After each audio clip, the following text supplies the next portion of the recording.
안녕하세요. 저는 마르쿠스 슈미트입니다. 독일 킬 세계경제연구소에서 15년간 중국 경제 침투 전략을 분석해온 선임연구원입니다. 2022년 10월 베를린에서 열린 긴급 강요회의에서 충격적인 보고서가 공개됐습니다. 중국이 유럽 핵심 인프라의 35%를 장악했다는 내용이었습니다. 구독과 좋아요 부탁드리며 제가 15년간 분석한 중국의 무서운 경제 침투 전략과 이에 맞선 한국의 놀라운 대응법을 공개합니다. 유럽이 실패한 바로 그 지점에서 한국은 완전히 다른 길을 택했거든요. 2019년 12월 프랑크푸르트에서 열린 EU 경제안보 회의에 참석했을 때 일입니다. 회의실 분위기가 얼어붙었습니다. 그리스 피레우스 항만이 중국 코스코에 완전히 넘어갔다는 보고가 나왔기 때문입니다. 저는 그 순간까지도 설마 했습니다. 67% 지분 인수라는 건 사실상 항만 운영권을 통째로 중국에 넘긴다는 뜻이었으니까요. 더 충격적인 건 그 다음이었습니다. 이탈리아가 1대1로에 가입하면서 중국 자본이 이탈리아 북부 산업지대까지 파고들었다는 분석이 나온 거예요. 트리에스테 항만, 제노바 항만까지 중국 기업들이 장기 임대권을 확보했습니다. 15년 전만 해도 상상도 못했던 일이었죠. 제가 가장 충격받은 건 독일 함부르크 항만 사건이었습니다. 2022년 중국 코스코가 함부르크 항만 운영사 HHLA의 지분 35% 인수를 추진했을 때 저는 정부 자문으로 참여했습니다. 독일 정치권이 이 문제로 몇 달간 갈등을 빚었거든요. 결국 올라프 숄츠 총리가 반대를 무릅쓰고 24.9%로 축소 승인했지만 독일 경제부와 외무부는 강력히 반대했습니다. 그 과정에서 제가 분석한 자료를 보니 정말 소름이 돋더라고요. 중국이 유럽 전역에서 똑같은 패턴으로 핵심 인프라를 장악해 나가고 있었거든요. 하지만 이건 시작에 불과했습니다. 더 놀라운 이야기가 기다리고 있거든요. 중국의 경제 침투 전략은 치밀했습니다. 제가 15년간 추적한 결과 명확한 3단계 패턴이 있었어요. 1단계는 부동산과 관광업 투자, 2단계는 항만과 공항 같은 핵심 인프라 장악, 3단계는 오지와 원전 같은 첨단 기술 분야 독점입니다. 그리스를 보세요. 2008년 금융위기 때 중국이 35억 유로를 투자해서 피레우스 항만을 인수했습니다. 처음엔 경제회복에 도움이 된다며 환영했죠. 하지만 2016년 코스코가 지분을 67%까지 늘리면서 상황이 달라졌습니다. 이제 그리스는 EU 대중국 제재의 거부권을 행사하며 중국 편을 들고 있어요. 이탈리아는 더 심각합니다. 2019년 1대1로에 가입한 후 중국 투자가 급증했는데 코로나19 때 중국이 마스크와 의료진을 지원하면서 정치적 영향력까지 확대했습니다. 2021년 EU가 신장 위구르 인권 문제로 중국을 제재할 때 이탈리아가 반대표를 던진 건 우연이 아니었어요. 독일도 예외가 아니었습니다. 폭스바겐은 신장에 공장을 두고 있어서 중국 눈치를 봐야 하고 BASF는 광둥성에 100억 유로를 투자해서 이미 후퇴가 불가능한 상황입니다. 독일 기업 CEO들이 중국 정부 고위급과 만날 때마다 대만 문제나 홍콩 민주화에 대해 침묵하는 이유죠. 영국의 힌클리 포인트 원전 사업도 충격적이었습니다. 2016년 중국 광핵 집단이 60억 파운드를 투자해서 영국 원전 건설에 참여하게 됐는데 이는 영국 에너지 안보의 핵심을 중국에 맡긴다는 뜻이었습니다. 브렉시트로 경제가 어려워진 영국이 중국 돈에 의존할 수밖에 없었던 거죠. 프랑스는 그나마 경계심이 강했지만 완전히 막지는 못했습니다. 2019년 중국 국영기업이 파리공항 면세점 운영권을 따내면서 유럽 관문까지 중국 손에 들어갔어요. 샤를 드골 공항을 이용하는 연간 7천만 승객의 쇼핑 데이터가 중국으로 넘어간다는 뜻입니다. 네덜란드 로테르담 항만도 마찬가지입니다. 중국 코스코가 2016년 유럽 게이트웨이 터미널 지분 35%를 인수하면서 유럽 최대 항만의 운영에 개입하게 됐습니다. 이제 중국발 화물선이 우선적으로 처리되고 물류 데이터도 중국과 공유되고 있어요. 가장 충격적인 건 스위스였습니다. 2017년 중국이 스위스 글로벌 물류기업 쿠넨나겔의 대주주가 되면서 유럽 물류 네트워크의 핵심을 장악했습니다. 이제 유럽 내 화물 이동 경로와 시간까지 중국이 통제할 수 있게 된 거죠. 저희가 2021년 분석한 자료를 보면 중국이 유럽 14개국 35개 핵심 인프라에 투자했습니다. 총액만 1180억 유로에 달해요. 항만 13곳, 공항 8곳, 전력망 6곳, 통신망 8곳이 중국 자본 아래 들어갔습니다. 그런데 더 놀라운 일이 기다리고 있었어요. 똑같은 위험에 노출된 한국이 어떻게 대응했는지 분석하면서 제 인생관이 바뀌었거든요. 2023년 3월 서울대학교에서 열린 경제안보 세미나에 초청받아 한국을 처음 방문했습니다. 제가 유럽 사례를 발표하는 도중 한국 교수들의 표정이 어두워지는 걸 봤어요. 똑같은 패턴이 한국에서도 진행되고 있다는 걸 깨달았기 때문입니다. 한국 부동산 시장부터 살펴보겠습니다. 2015년부터 2019년까지 중국 자본이 한국 부동산에 투자한 금액이 연평균 2조 원을 넘었습니다. 서울 강남과 제주도의 중국인 소유 건물이 급증했어요. 제주도는 특히 심각해서 중국인이 소유한 토지가 전체의 3.2%까지 늘어났습니다. 더 놀라운 건 중국 기업들이 한국 항만에도 관심을 보이기 시작했다는 점입니다. 2018년 중국 코스코가 부산항 신항터미널 운영권 입찰에 참여하려 했고 2019년에는 인천항 내항 개발 사업에 중국 자본이 손을 뻗쳤어요. 다행히 한국 정부가 제동을 걸었지만 유럽에서 본 패턴과 똑같았습니다. IT 분야는 더욱 민감했습니다. 중국 화웨이가 2010년대 중반까지 한국 오지 인프라 구축에 적극적으로 참여하려 했거든요. 2017년 KT가 화웨이와 오지 테스트를 진행했을 때 제가 독일에서 이 소식을 듣고 깜짝 놀랐어요. 독일에서 화웨이 장비 사용을 금지하는 논의가 한창일 때였거든요. 한국 게임 산업도 타겟이 됐습니다. 중국 텐센트가 한국 게임 회사들을 차례로 인수하기 시작했어요. 2019년 펄어비스에 260억 원을 투자했고 2021년엔 위메이드에 1200억 원을 투자했습니다. 겉으로는 단순 투자처럼 보이지만 한국 게임 기술과 사용자 데이터가 중국으로 넘어간다는 우려가 컸어요. 바이오 분야도 예외가 아니었습니다. 코로나19 시기에 중국이 한국 바이오 기업에 대규모 투자를 제안했는데 K방역으로 유명해진 한국의 진단 기술과 백신 개발 능력을 노린 거였죠. 실제로 2020년 중국 자본이 한국 바이오 기업 10여 곳에 투자를 시도했다는 정보를 얻었습니다. 저는 이 모든 자료를 정리하면서 소름이 돋았어요. 중국이 한국에서도 똑같은 3단계 전략을 구사하고 있었거든요.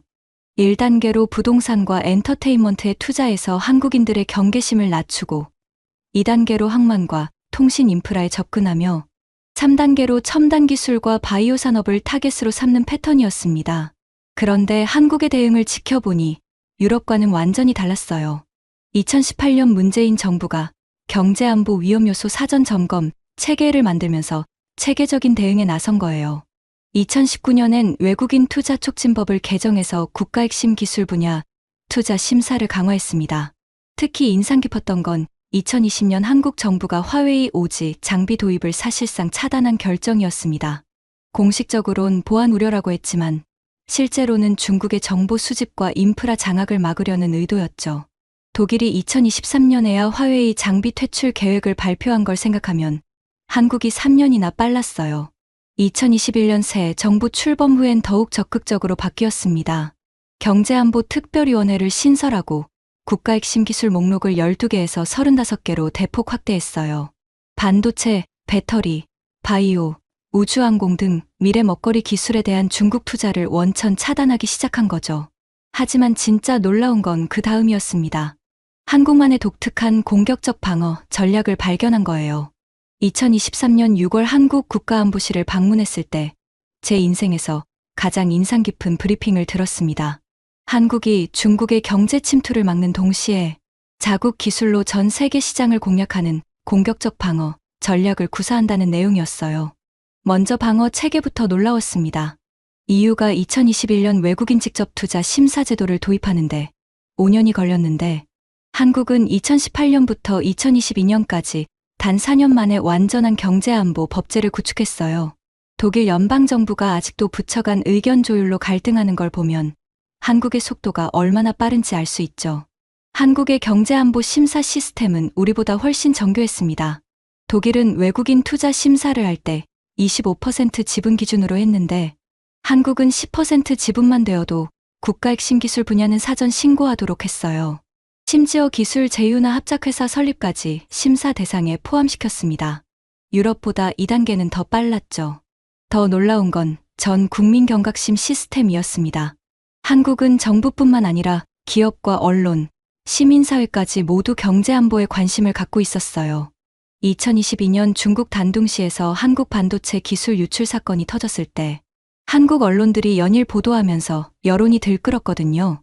독일 같으면 경제부 발표 하나로 끝났을 텐데 말이죠. 삼성과 SK하이닉스 같은 기업들도 자발적으로 보안을 강화했습니다. 2019년부터 중국 출장 직원의 개인 디바이스 반입을 금지하고 기술 데이터 해외 반출 절차를 3단계로 강화했어요. 심지어 중국계 직원 채용도 까다롭게 바꿨습니다. 이런 수준의 민간 자율 규제는 유럽에서 찾아보기 힘들어요. 그런데 한국의 진짜 전략은 따로 있었습니다. 중국을 막는 것만이 아니라 자국 기술로 중국이 노리던 시장을 선점하는 공격적 방어였어요. 2020년부터 한국이 추진한 K디지털, 뉴딜이 그 핵심이었습니다. 반도체 분야를 보세요. 중국이 Made in China 2025로 반도체 자립을 추진하는 동안 한국은 K반도체 벨트 프로젝트로 전 세계 파운드리 시장을 공략했어요. 삼성전자가 미국 텍사스에 170억 달러를 투자해서 파운드리 공장을 짓고 SK하이닉스는 인텔 SSD 사업부를 70억 달러에 인수하면서 메모리 반도체 글로벌 네트워크를 확장했습니다. 결과가 놀라웠어요. 2023년 기준으로 한국이 글로벌 메모리 반도체 시장의 75%를 장악했습니다. 중국이 아무리 돈을 쏟아부어도 따라올 수 없는 기술 격차를 만들어낸 거죠. 제가 분석한 자료로는 중국 YMTC가 한국 기술을 따라잡으려면 최소 5년은 더 걸릴 것 같아요. 배터리 분야도 마찬가지였습니다. 중국 CATL이 전기차 배터리 시장 1위를 차지했지만 한국의 LG에너지솔루션, 삼성 SDI, SK온이 연합해서 프리미엄 시장을 공략했어요. 테슬라, BMW, 현대차 같은 글로벌 완성차 업체들이 한국 배터리를 선택하면서 기술력 차이가 확연히 드러났습니다. 특히 놀라웠던 건 한국의 동맹국 기술 네트워크 전략이었습니다. 미국의 인플레이션 감축법 IRA 발표되자 한국 기업들이 즉시 미국 투자를 확대해서 보조금 대상에 포함됐어요. LG에너지솔루션은 미국에 180억 달러를 투자하고 현대차는 조지아에 55억 달러 규모 공장을 지었습니다. 2023년 한미 정상회담에서 발표된 차세대 핵심 신흥기술 대화도 인상 깊었어요. 양자 컴퓨터, 인공지능, 육지통신 분야에서 한미가 공동 개발하기로 하면서 중국을 기술적으로 고립시키는 전략이었죠. 독일이 미국과 이런 수준의 기술 동맹을 맺는 건 상상하기 힘들어요. 일본과의 협력도 놀라웠습니다. 2023년 8월 캠프 데이비드에서 한미일 정상이 첨단 기술 보호 공동 선언을 발표했는데 반도체 공급망에서 중국을 배제하고 삼국 중심의 기술 동맹을 구축하기로 한 거예요. 한일 관계가 최악이었던 걸 생각하면 정말 빠른 변화였죠. 하지만 더 놀라운 건 따로 있었습니다. 한국이 개발도상국에 자국 기술을 수출하면서 중국의 1대1로를 정면으로 견제하기 시작한 거예요. 2024년 2월 UAE 아부다비에서 열린 세계정부정상회의에서 한국관을 방문했을 때 정말 충격받았습니다. 한국이 중동과 아프리카, 동남아시아에 수출한 기술 전시를 보니 규모가 어마어마했어요. 사우디 리야드 지하철, UAE 바라카 원전, 이집트 신행정 수도, 필리핀 수빅만 스마트시티까지 모든 곳에 한국 기술이 들어가 있었습니다. 가장 인상 깊었던 건 사우디 리야드 지하철이었어요. 삼성물산이 건설한 70km 구간에 무인운전 시스템까지 도입해서 하루 100만 명이 이용하고 있었거든요. 사우디 관계자가 한국 덕분에 사막, 도시가 최첨단 도시로 바뀌었다고 감사 인사를 하는 걸 보니 가슴이 뭉클했어요. UAE 바라카 원전도 놀라웠습니다. 한국이 건설한 이 원전으로 UAE 전력의 25%를 공급하고 있는데 연간 2,100만 톤의 탄소 배출을 줄이고 있다고 해요. 중국이 1대1로로 석탄 발전소를 수출하는 것과 정반대였죠. 한국의 스마트팜 기술도 중동에서 혁신을 일으키고 있었습니다. 물이 부족한 사막에서 수직 농장으로 물 사용량을 90% 줄이면서도 생산량은 100배 늘리는 기술을 보고 정말 놀랐어요. 2023년 한국 스마트팜 수출액이 2억 8천만 달러로 전년 대비 168% 증가한 이유를 알겠더라고요. 베트남과 필리핀에서도 한국 기술이 빛나고 있었습니다. 베트남 하노이의 한국형 진흥영혼실에서 40도 폭염에도 딸기와 멜론을 안정적으로 재배하는 걸 보니 기후변화 시대에 한국 기술이 얼마나 중요한지 깨달았어요. 독일 정부 관계자로서 솔직히 부러웠습니다.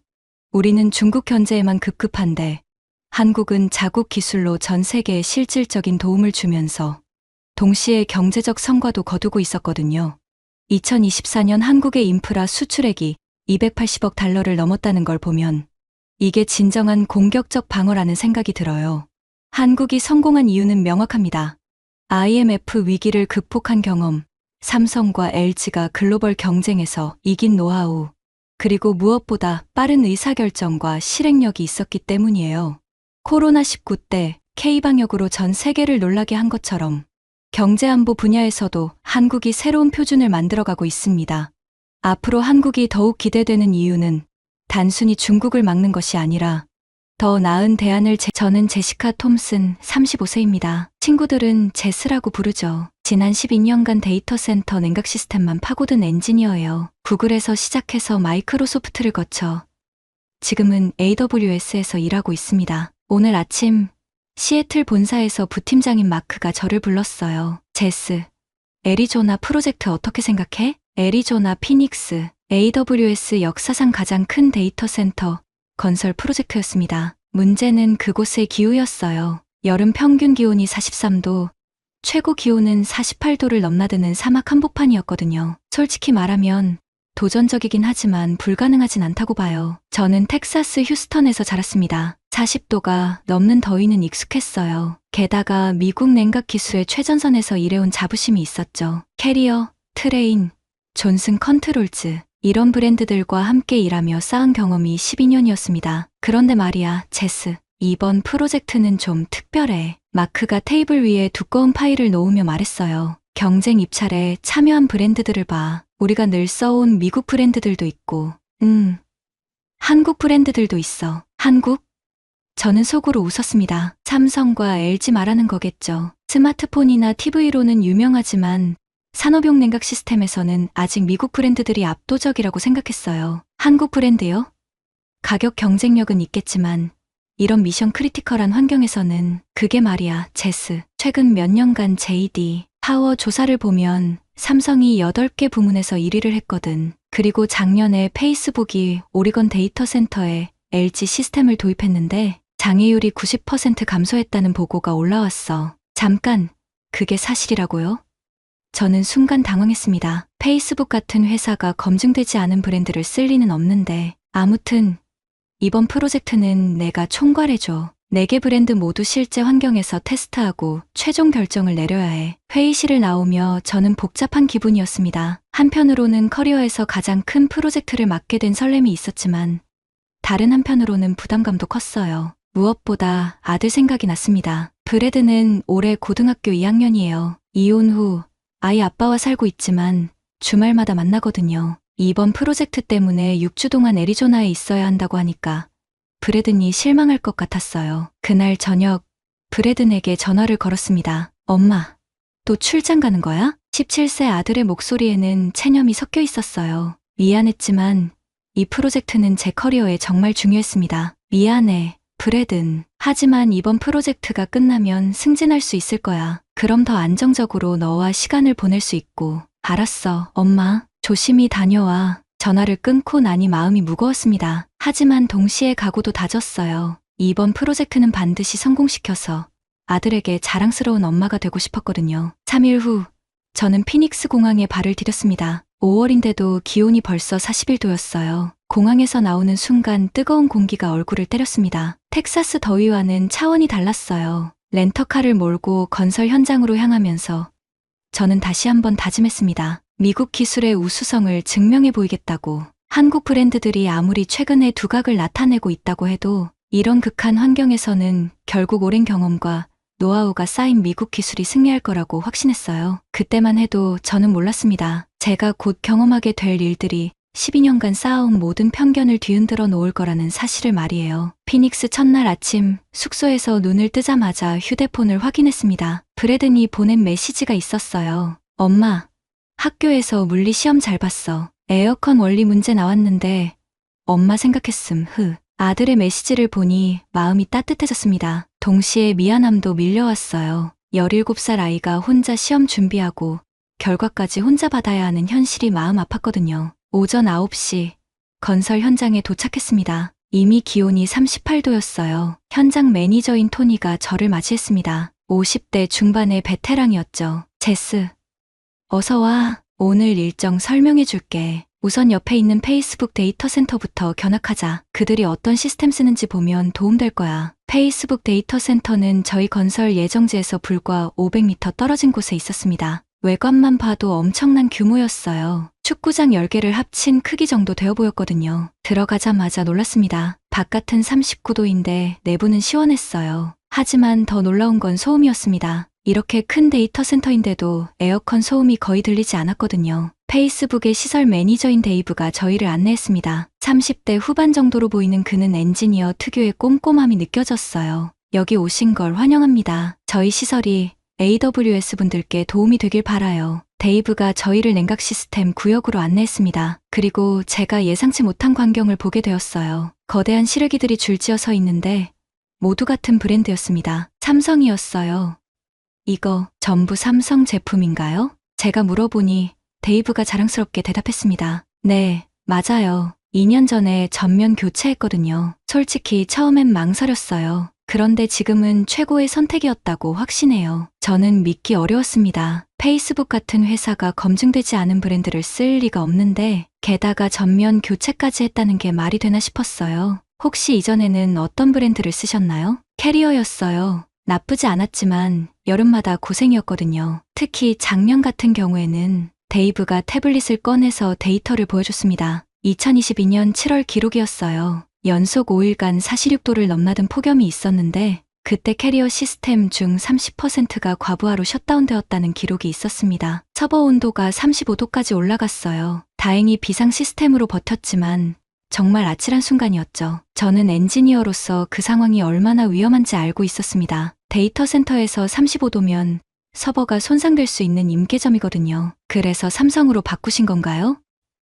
네, 삼성이 디지털 인버터 A4 기술이 극한 환경에서도 안정적이라는 테스트 결과를 봤거든요. 반신반의하면서 일부만 교체했는데 데이브가 다른 데이터를 보여줬습니다. 2023년 여름 기록이었어요. 작년보다 더 심한 48도 폭염이 일주일간 지속되었는데 삼성 시스템은 단 한 대도 셧다운되지 않았습니다. 온도 편차도 0.5도 이내를 유지했어요. 믿기 어려우시겠지만 장애율이 90% 감소했어요. 그래서 올해 초에 전면 교체를 결정한 거죠. 저는 점점 혼란스러워졌습니다. 12년간 쌓아온 상식과 다른 이야기였거든요. 미국 브랜드가 항상 최고라고 믿어왔는데 실제 데이터는 정반대를 보여주고 있었어요. 혹시 에너지 효율성은 어떤가요? 그것도 놀라웠어요. 전력 소비가 30% 줄었거든요. 애리조나 전기로 생각하면 엄청난 절약이에요. 데이브가 월별 전기요금 그래프를 보여줬습니다. 삼성으로 교체한 후 여름철 전기료가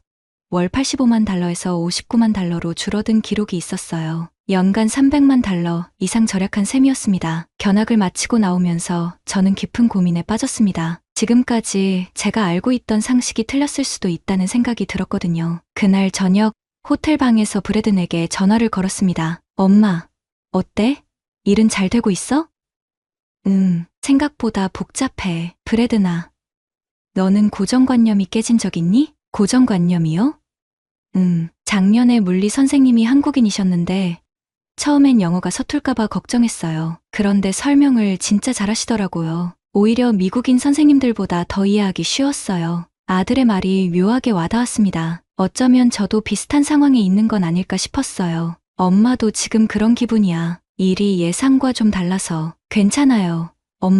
엄마는 항상 최선을 다하시잖아요. 저도 엄마 믿어요. 전화를 끊고 나서 저는 오늘 본 것들을 정리해봤습니다. 객관적인 데이터들이었어요. 장애율 90% 감소, 에너지 효율 30% 향상, 연간 300만 달러 절약. 이 숫자들은 거짓말을 하지 않았습니다. 어쩌면 제가 틀렸을 수도 있겠다는 생각이 들었어요. 하지만 12년간의 경험을 하루아침에 뒤엎기는 건 쉽지 않았습니다. 내일부터 시작될 본격적인 테스트에서 직접 확인해봐야겠다고 다짐했어요. 그날 밤, 저는 오랜만에 잠들기 어려웠습니다. 머릿속에서 오늘 본 삼성 에어컨들이 계속 돌아다녔거든요. 48도에서도 완벽하게 작동한다는 그 시스템들이 정말 그럴까 하는 궁금증과 함께 말이에요. 테스트 3일차 아침, 저는 평소보다 일찍 일어났습니다. 오늘부터 본격적인 비교 테스트가 시작되거든요. 4개 브랜드의 에어컨을 동일한 조건에서 72시간 연속으로 돌리는 실험이었습니다. 브래든에게서 온 메시지가 있었어요.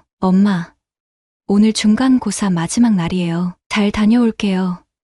아들이 혼자 시험을 치르고 있는 동안 저는 여기서 에어컨 테스트를 하고 있다니 괜히 미안한 마음이 들었습니다. 현장에 도착하니 토니가 이미 준비를 마쳐놓고 있었어요. 4개의 동일한 테스트룸이 만들어져 있었습니다. 각각 30평 크기의 서버렉 20대씩 설치되어 있었죠. 제스, 준비 다 됐어. 캐리어, 지멘스, 삼성, LG 순서로 배치했고 모든 조건은 동일하게 맞춰놨어. 저는 각 테스트룸을 꼼꼼히 점검했습니다. 온도 센서, 습도 측정기, 전력 소비량 측정기까지 모든 장비가 정확히 설치되어 있었어요. 이번 테스트는 제 커리어에서 가장 중요한 순간이 될 것 같았습니다. 오전 10시 테스트가 시작되었습니다. 모든 시스템을 가동하고 서버들을 풀로드 상태로 만들었어요. 그리고 외부 온도를 점진적으로 올리기 시작했습니다. 목표는 50도였죠. 처음 6시간까지는 모든 브랜드가 비슷한 성능을 보였습니다. 설정 온도 18도를 잘 유지했고 특별한 문제는 없었어요. 하지만 외부 온도가 45도를 넘어서면서 차이가 나기 시작했습니다. 캐리어 시스템이 가장 먼저 신호를 보냈어요. 18시간 지점에서 온도가 19.5도까지 올라갔습니다. 겨우 1.5도 차이였지만 데이터 센터에서는 치명적인 수치였어요. 지멘스는 24시간을 버텼습니다. 독일 브랜드답게 안정적이었지만 전력 소비량이 다른 브랜드들보다 15% 높았어요. 에너지 효율 면에서는 아쉬웠죠. 그런데 삼성과 LG는 달랐습니다. 30시간이 지나도 여전히 18도를 정확히 유지하고 있었어요. 저는 처음에는 센서 오류일 거라고 생각했습니다. 하지만 몇 번 확인해봐도 결과는 같았어요. 36시간 지점에서 저는 더 극한 상황을 만들어 보기로 했습니다. 정전 상황을 시뮬레이션에서 5분간 전력을 차단한 후 다시 복구하는 테스트였어요. 실제 데이터 센터에서 가끔 일어나는 상황이거든요. 캐리어와 지멘스는 재가동 후 온도를 다시 맞추는데 20분 이상 걸렸습니다. 그 사이 서버룸 온도가 25도까지 올라갔어요. 실제 상황이라면 서버 손상을 각오해야 할 상황이었죠. 하지만 삼성과 LG는 놀라웠습니다. 재가동 후 3분 만에 18도로 복구되었어요. LG의 띵큐 AI 시스템은 정전 전 상황을 기억하고 있다가 즉시 최적 모드로 복구했고 삼성의 디지털 인버터는 전력 복구와 동시에 최대 효율로 작동했습니다. 48시간이 지났을 때 저는 확신하게 되었습니다. 이건 우연이 아니었어요. 한국 브랜드들의 기술력이 정말로 뛰어난 거였습니다. 그날 저녁 호텔에서 브래든과 영상통화를 했습니다. 엄마, 오늘 시험 다 끝났어요. 물리는 좀 어려웠지만 그럭저럭 할 만했어요. 고생했어. 브래든, 엄마가 옆에 없어서 미안해. 괜찮아요. 대신 엄마 일 얘기 좀 해주세요. 어떤 실험하고 있는지 궁금해요. 저는 아들에게 오늘 있었던 일을 쉽게 설명해줬습니다. 4개 브랜드의 에어컨을 극한 상황에서 테스트하고 있다고. 그리고 예상과 다른 결과가 나오고 있다고 말이에요. 엄마, 그럼 한국 제품이 더 좋다는 거예요?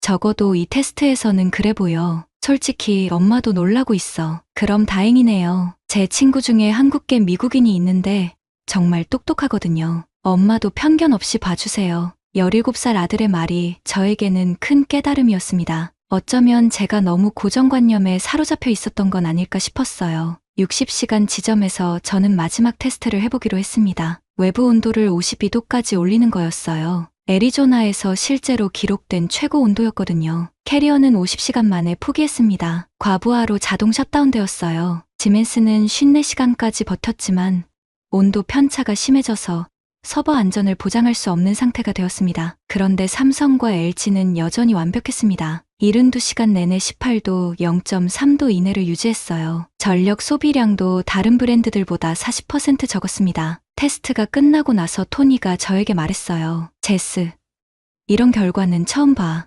20년간 이 일 해왔는데 한국 브랜드가 이 정도일 줄은 몰랐어. 저도 마찬가지였습니다. 12년간 쌓아온 모든 경험과 지식이 흔들리고 있었어요. 하지만 데이터는 거짓말하지 않았습니다. 숫자가 모든 것을 말해주고 있었죠. 그날 밤, 저는 오랫동안 데이터를 정리했습니다. 온도 정확도, 에너지 효율성, 내구성, 복구 시간, 모든 면에서 한국 브랜드들이 압도적이었어요. 문득 브래든이 어렸을 때 한 말이 생각났습니다. 엄마, 왜 어른들은 새로운 걸 받아들이기 어려워해요?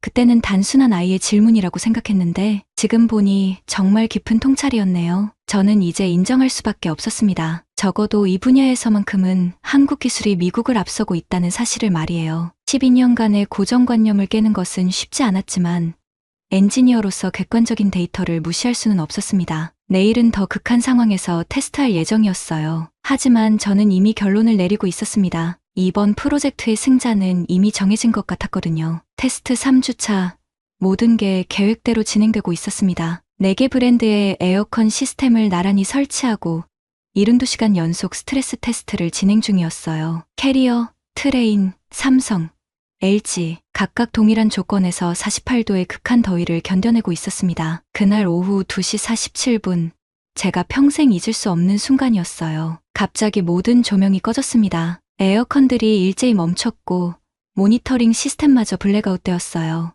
정전이었습니다. 현장 매니저인 토니가 급하게 뛰어왔습니다. 제스, 큰일 났어. 송전선 고장으로 이 지역 전체가 정전이야. 복구까지 최소 6시간은 걸릴 것 같아. 순간 등골이 서늘해졌습니다. 48도 사막 한복판에서 6시간 동안 냉각 없이 버틸 수 있는 서버는 없었거든요. 더 심각한 건 이 테스트 결과를 바탕으로 AWS 본사에서 최종 결정을 내려야 하는데 정전으로 모든 게 망쳐질 수도 있다는 생각이었어요. 비상 발전기는 30분 후에 가동 예정이야. 그 전까지는 30분, 48도에서 30분이면 서버실 온도가 40도를 넘을 수 있었습니다. 그러면 테스트용 서버들이 손상될 위험이 컸어요. 저는 급하게 휴대폰을 꺼내 AWS 본사의 상황을 보고했습니다. 하지만 이상하게도 마음 한편에서는 다른 생각이 들었어요. 혹시 이게 진짜 테스트가 아닐까 하는 생각 말이에요. 실제 운영 환경에서는 정전 같은 예상치 못한 상황이 언제든 발생할 수 있으니까요. 30분 후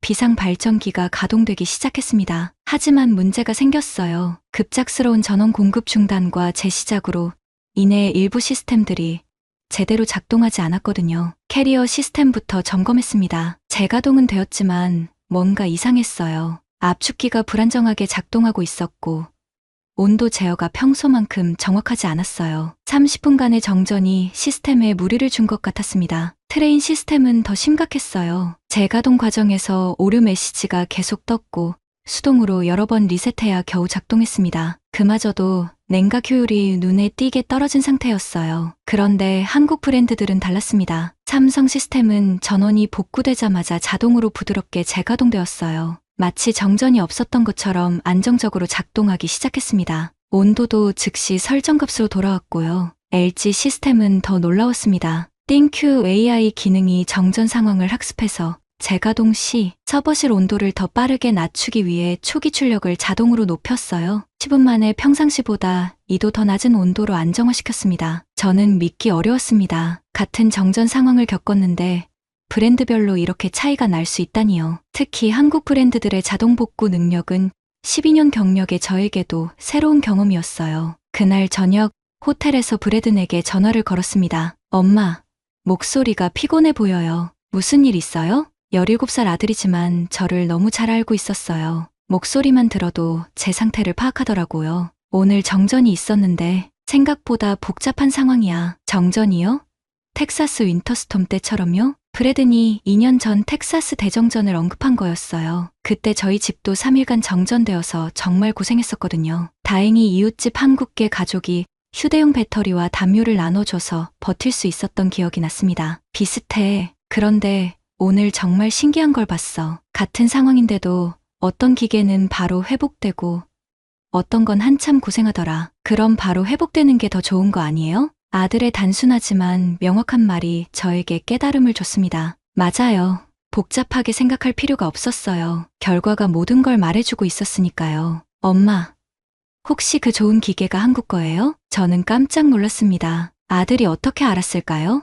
왜 그렇게 생각해? 우리 물리 선생님이 그러셨어요. 한국 기술이 요즘 진짜 좋아졌다고. 특히 전자제품은 일본이나 독일보다도 낫다고 하셨거든요. 물리 선생님. 작년에 브래든이 말했던 그 한국인 선생님이었겠죠. 17살 아이가 물리 시간에 듣고 온 이야기가 지금 제가 현장에서 직접 경험하고 있는 일과 일치한다니 신기했어요. 맞아.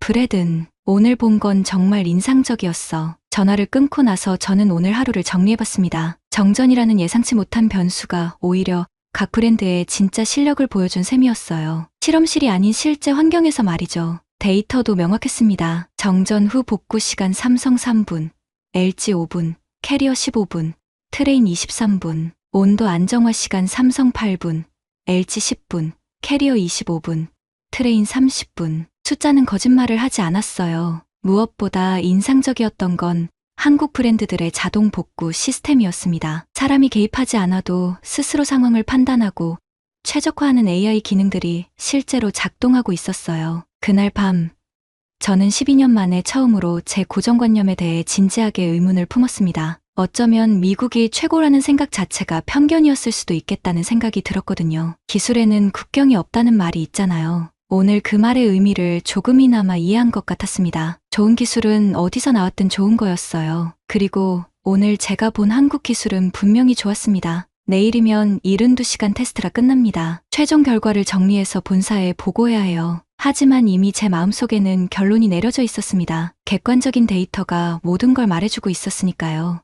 6주간의 애리조나 프로젝트를 마치고 시애틀로 돌아온 건 7월 첫째 주였습니다. 공항에 내리자마자 브래든이 마중 나와 있었어요. 키가 또 자란 것 같았습니다. 엄마, 많이 탔네요. 사막에서 고생했구나. 17살 아들이 저를 걱정하는 모습에 가슴이 찡했어요. 지난 6주 동안 정말 많은 일이 있었거든요. 브래든아, 엄마가 정말 놀라운 걸 봤어. 나중에 천천히 이야기해 줄게. 집으로 가는 길에 에어컨을 틀었는데 예전 같지 않았어요. 소음도 크고 시원해지는데도 시간이 오래 걸렸습니다. 애리조나에서 경험한 한국 에어컨들과 비교가 되었거든요. 다음날 월요일, AWS 본사에서 프로젝트 결과 보고 회의가 있었습니다. 부사장인 존 워커를 비롯해 8명의 임원진이 참석했어요. 저에게는 커리어상 가장 중요한 순간이었습니다. 제스, 6주간 고생 많았어. 결과가 어땠나? 존이 물어봤을 때 저는 잠시 망설였습니다. 제가 발표할 내용이 회사의 기존 방침을 완전히 뒤바꿀 수도 있었거든요. 결론부터 말씀드리면 한국 브랜드를 권장합니다. 회의실이 순간 조용해졌어요. 모두가 예상하지 못한 답변이었을 겁니다. 저는 준비해온 데이터를 차근차근 설명했습니다. 72시간 연속 운전에서 삼성과 LG만이 완주했고 정전 복구 시에도 자동 재가동률이 98%에 달했다는 것. 에너지 효율성은 기존 미국 브랜드 대비 45% 우수했고 무엇보다 온도 정확도가 0.1도 이내였다는 점을 강조했어요. 페이스북 데이터 센터의 3년간 운영 데이터도 이를 뒷받침합니다. 장애율 90% 감소, 연간 300만 달러 전력비 절약, 임원들의 표정이 점점 진지해졌습니다. 특히 재무 담당 부사장인 린다가 관심을 보였어요. 제스, 이 데이터들이 검증된 건가? 네.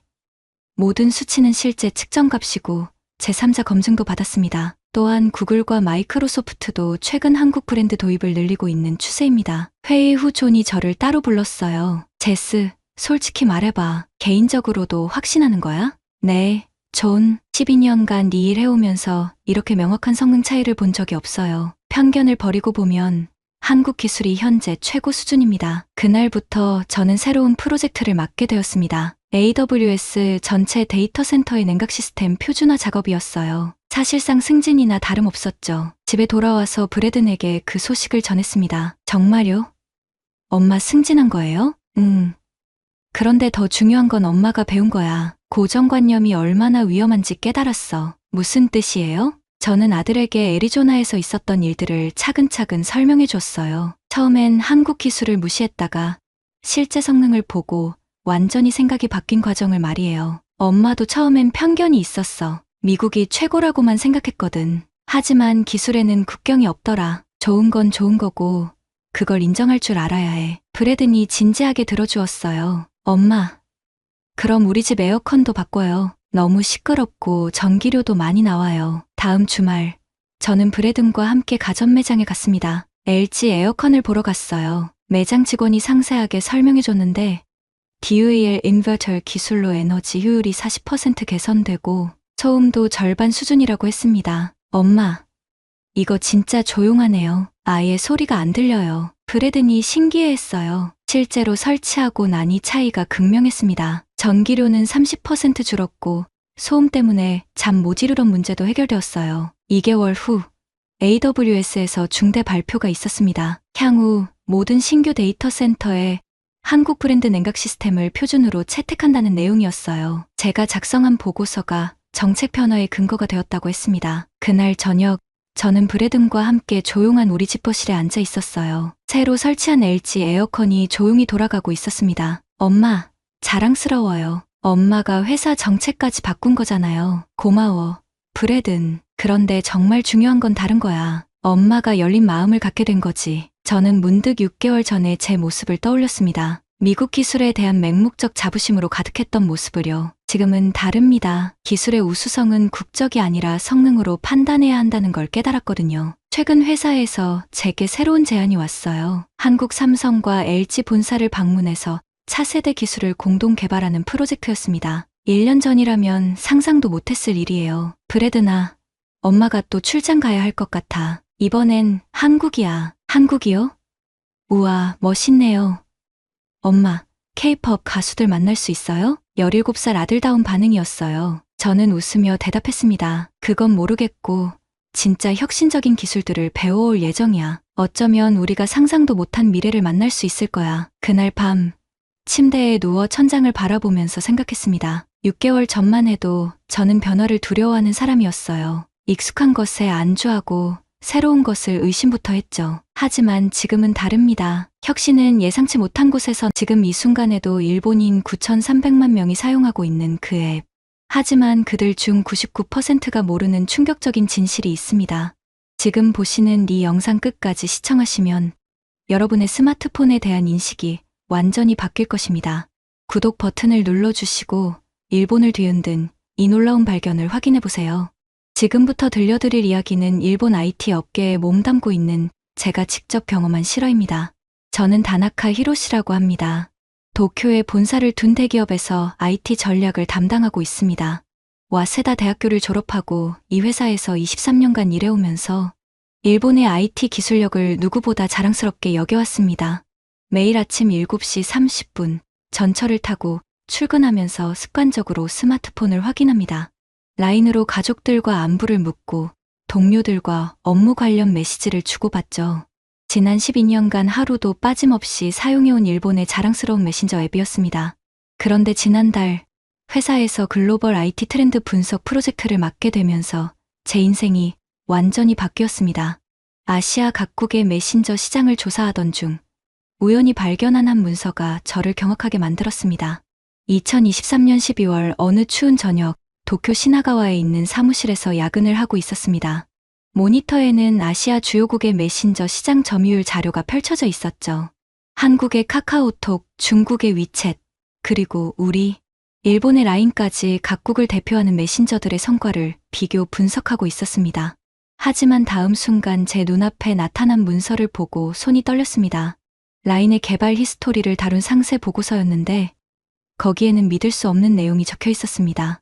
2011년 6월 23일 출시된 라인이 사실은 한국의 네이버라는 회사에서 개발했다는 것이었습니다. 처음에는 오타이거나 잘못된 정보라고 생각했습니다. 하지만 여러 자료를 교차 검증할수록 이것이 명백한 사실이라는 것을 인정할 수밖에 없었습니다.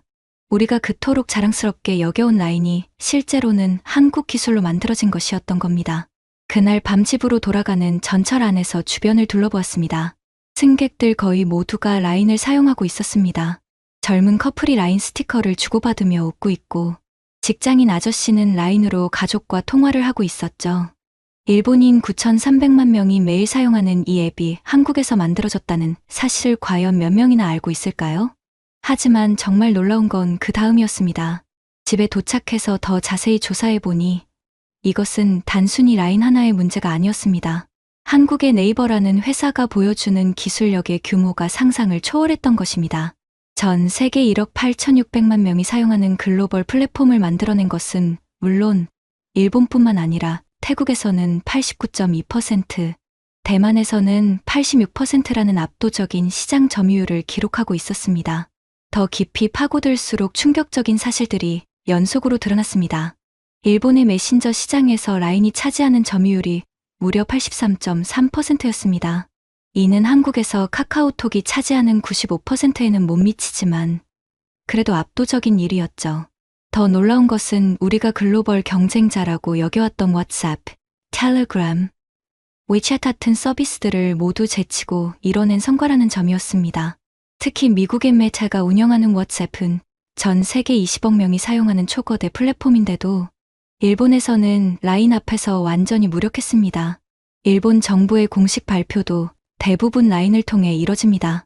코로나19 팬데믹 당시 후생노동성이 접촉자 추적 앱을 라인과 연동해서 운영했고 각 지방자치단체들도 재해 대응이나 행정 서비스를 라인으로 제공하고 있습니다. 사실상 일본의 디지털 인프라가 한국 기술에 의존하고 있는 셈이었습니다. 하지만 가장 충격적이었던 것은 경제적 규모였습니다. 라인이 연간 매출이 무려 2조 9천억 원에 달한다는 것을 알게 되었습니다.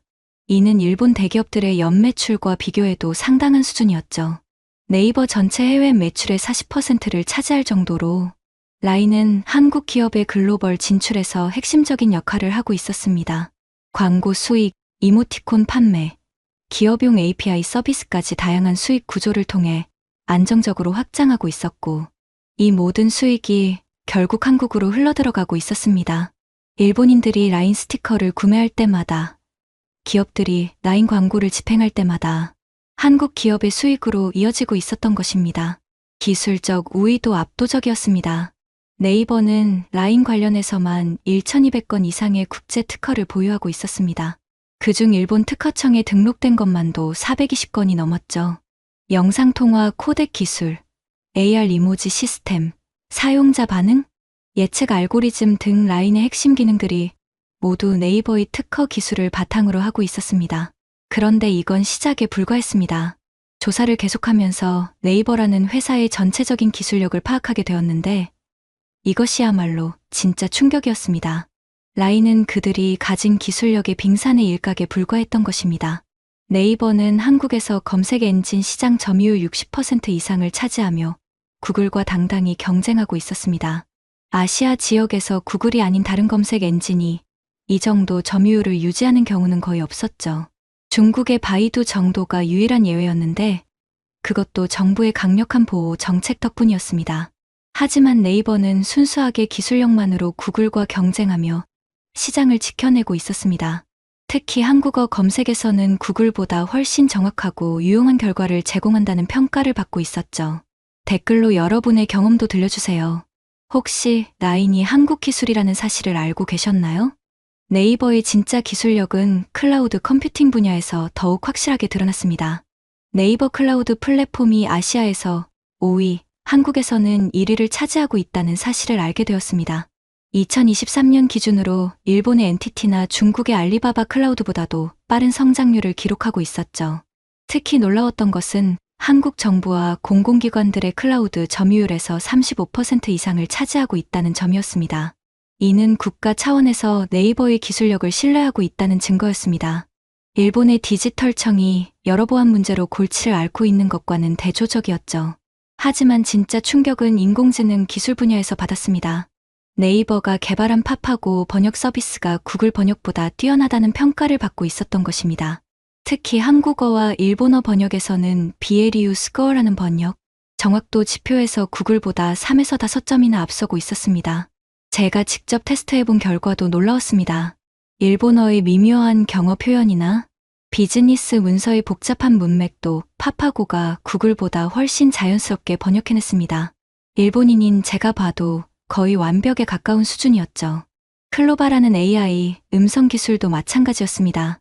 일본의 NHK나 니코동 같은 주요 미디어 플랫폼과 협업하고 있었고 감정인식 음성 합성 기술에서는 아시아 최고 수준이라는 평가를 받고 있었습니다. 심지어 일본의 유명 성우들의 목소리를 AI로 재현하는 프로젝트에도 참여하고 있었죠. 정말 상상도 못한 일이 벌어지고 있었거든요. 네이버의 글로벌 확장 전략을 살펴보면서 더욱 놀랐습니다. 캐나다의 웹소설 플랫폼 워드패드를 7천억 원에 인수했고 미국의 패션 리셀 플랫폼 퍼슈막을 무려 2조 원에 인수했습니다. 한국 기업이 북미 시장의 주요 플랫폼들을 이런 규모로 인수한다는 것 자체가 경이로웠습니다. 워드패드는 전 세계 9천만 명의 작가와 독자가 사용하는 거대한 콘텐츠 플랫폼이었고, 퍼시마크는 미국 젊은 여성들 사이에서 폭발적인 인기를 얻고 있는 소셜 커머스 플랫폼이었습니다. 네이버가 이런 플랫폼들을 인수하면서 글로벌 콘텐츠 생태계에서의 영향력을 확대하고 있었던 것입니다. 하지만 가장 인상적이었던 것은 네이버의 접근 방식이었습니다. 단순히 기술이나 서비스만 판매하는 것이 아니라 현지 문화와 사용자들의 니즈를 깊이 이해하고 맞춤형 솔루션을 제공하고 있었습니다. 라인이 일본에서 성공할 수 있었던 이유도 바로 이것이었습니다. 2011년 동일본 대지진이라는 극한 상황에서 일본인들이 진정으로 필요로 하는 커뮤니케이션 도구를 만들어냈고, 그 이후에도 지속적으로 일본 사용자들의 피드백을 반영해서 서비스를 발전시켜왔습니다. 일본인들이 좋아하는 캐릭터 문화를 적극 활용한 스티커 시스템, 재해 대응을 위한 안전 확인 기능, 일본 특유의 그룹 문화에 맞는 단체 채팅 기능 등이 모두 그런 노력의 결과였습니다. 그런데 더 놀라운 사실이 기다리고 있었어요. 네이버의 진짜 야망은 라인을 통한 글로벌 확장에 있었습니다. 현재 라인은 108개국에서 서비스되고 있었고, 이는 단순한 숫자가 아니라 전 세계 절반 이상의 국가를 네이버가 연결하고 있다는 의미였습니다. 물론 실질적인 주력 시장은 일본, 태국, 대만, 인도네시아 등 4개국에 집중되어 있었지만, 최근에는 미국과 멕시코에서 기업용 고객센터 솔루션으로 확장하고 있었습니다. 특히 미국 시장 진출은 상당한 의미가 있었습니다. 구글, 애플, 메타가 지배하는 미국 시장에서 한국 기업이 비즈니스 솔루션 분야로 진입하고 있었던 것입니다. 더욱 놀라운 것은 네이버의 기술 협력 방식이었습니다. 일본의 소프트뱅크와 50대 50 지분으로 합작회사를 설립하면서도 핵심 기술과 플랫폼 운영권은 계속 유지하고 있었습니다. 이는 단순한 기술 이전이 아니라 진정한 파트너십을 추구하는 접근 방식이었죠. 실제로 합작 이후에도 라인의 주요 개발과 기술 혁신은 한국의 네이버에서 주도하고 있었고, 일본 팀은 현지화와 사용자 지원에 집중하는 구조로 운영되고 있었습니다. 이런 방식은 현지 시장을 깊이 이해하면서도 기술적 우위를 유지할 수 있는 최적의 전략이었습니다. 제가 회사 동료들과 이런 이야기를 나누면서 깨달은 것이 있었습니다. 우리 일본인들은 라인을 사용하면서도 그것이 한국 기술이라는 사실에 대해 별다른 거부감을 느끼지 않는다는 것이었습니다. 오히려 좋은 기술이라면 어느 나라에서 만들었든 상관없다는 인식이 강했죠. 이것이야말로 진정한 기술의 힘이라고 생각했습니다. 국경을 넘어서 사람들의 삶을 개선하고 더 나은 경험을 제공하는 것이 기술의 본질이라는 것을 네이버가 증명해 보인 것입니다. 정말 감동적인 순간이었어요. 네이버의 유럽 진출 전략도 인상적이었습니다. 독일의 AI 스타트업에 투자하고 기술 협력을 진행하면서 유럽 시장의 엄격한 개인정보 보호 규정과 AI 윤리 기준에 맞는 솔루션을 개발하고 있었습니다. 이는 단순히 기존 서비스를 수출하는 것이 아니라 현지 기준에 맞는 새로운 기술을 공동 개발하는 접근 방식이었죠. 특히 인상적이었던 것은 네이버의 개방형 혁신 전략이었습니다. 자사의 AI 기술과 클라우드, 인프라를 다른 기업들에게도 개방해서 함께 성장하는 생태계를 만들어가고 있었습니다. 이는 기술을 독점하려는 기존의 접근 방식과는 완전히 다른 철학이었습니다.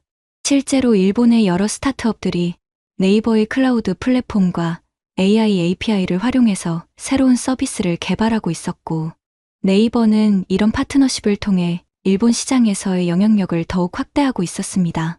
제가 직접 확인해 본 결과 일본의 주요 이커머스 플랫폼들이 네이버의 검색 기술을 도입하고 있었고, 여러 금융회사들이 네이버의 AI 보안 솔루션을 활용하고 있었습니다. 우리가 모르는 사이에 한국 기술이 일본 경제의 핵심 인프라로 자리 잡고 있었던 것입니다. 하지만 네이버의 진짜 장점은 기술력 자체보다는 그것을 활용하는 방식에 있다고 생각했습니다. 단순히 뛰어난 기술을 개발하는 것을 넘어서 그 기술이 사람들의 일상생활에 어떤 의미가 있는지, 어떤 가치를 창출할 수 있는지를 항상 고민하고 있었습니다. 라인의 재해 대응 기능이 대표적인 예였습니다. 2011년 대지진 이후 일본에서는 재해 발생 시 가족과 친구들의 안전을 확인하는 것이 가장 중요한 이슈가 되었습니다. 네이버는 이런 니즈를 파악하고 라인의 안전 확인 기능을 추가했는데, 이것이 일본인들에게 라인을 단순한 메신저가 아닌 생활 필수 도구로 인식하게 만든 결정적 요인이 되었습니다. 지금 생각해도 가슴이 벅차오릅니다. 이 모든 사실을 알게 된 후, 저는 완전히 새로운 관점을 갖게 되었습니다. 라인이 한국 기술이라는 것이 부끄럽거나 문제가 되는 일이 아니라 오히려 기술의 힘과 국제 협력의 가능성을 보여주는 훌륭한 사례라는 것을 깨달았습니다. 네이버의 성공은 한국 기업의 성공이지만 동시에 일본 사용자들에게도 엄청난 가치를 제공한 것이었습니다. 매일 9,300만 명의 일본인들이 라인을 통해 소통하고 정보를 공유하고 삶의 질을 향상시키고 있었습니다. 이것이야말로 진정한 윈윈 관계라고 할 수 있었죠.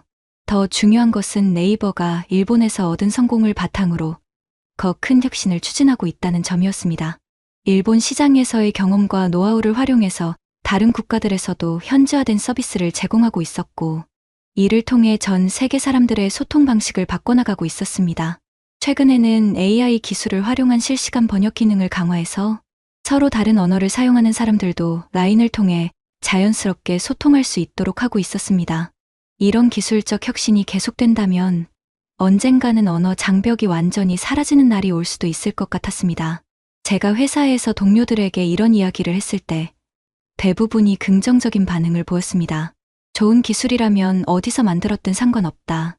오히려 한국 기업이 이런 훌륭한 서비스를 만들어준 것에 감사해야 한다는 의견들이 많았죠. 특히 인상적이었던 것은 젊은 동료들의 반응이었습니다. 그들은 이미 K-팝, K-드라마를 통해 한국 문화에 친숙했고 한국의 기술력에 대해서도 상당한 존경심을 갖고 있었습니다. 라인이 한국 기술이라는 사실을 알고 나서도 전혀 놀라지 않았고 오히려 역시 한국답다는 반응을 보였습니다. 이런 변화된 인식이야말로 미래의 희망이라고 생각했습니다. 기술에는 국경이 없고 좋은 기술은 모든 사람들에게 도움이 된다는 인식이 확산되고 있었던 것입니다. 네이버와 소프트뱅크의 합작도 이런 맥락에서 이해할 수 있었습니다. 단순히 지분을 나눠 갖는 것이 아니라 양국의 장점을 결합해서 더 큰 시너지를 만들어내려는 시도였던 것이죠. 한국의 기술력과 일본의 시장 노하우가 결합되면 전 세계에서 경쟁할 수 있는 강력한 플랫폼이 탄생할 수 있을 것입니다. 실제로 이런 협력 모델은 다른 분야에서도 확산되고 있었습니다. 일본의 여러 기업들이 한국의 AI 기술, 클라우드 솔루션, 모바일 플랫폼 기술을 도입하고 있었고, 한국 기업들도 일본의 제조업 노하우와 품질 관리 시스템을 배우고 있었습니다. 이런 상호 협력이야말로 미래의 방향이라고 확신했습니다. 어느 한 나라가 모든 기술을 독점하는 시대는 끝났고, 각국의 장점을 결합해서 더 나은 솔루션을 만들어내는 시대가 시작된 것입니다. 네이버의 성공 스토리를 통해 저는 중요한 교훈을 얻었습니다. 진정한 기술의 가치는 그것이 어디서 만들어졌느냐가 아니라 얼마나 많은 사람들에게 도움이 되느냐에 있다는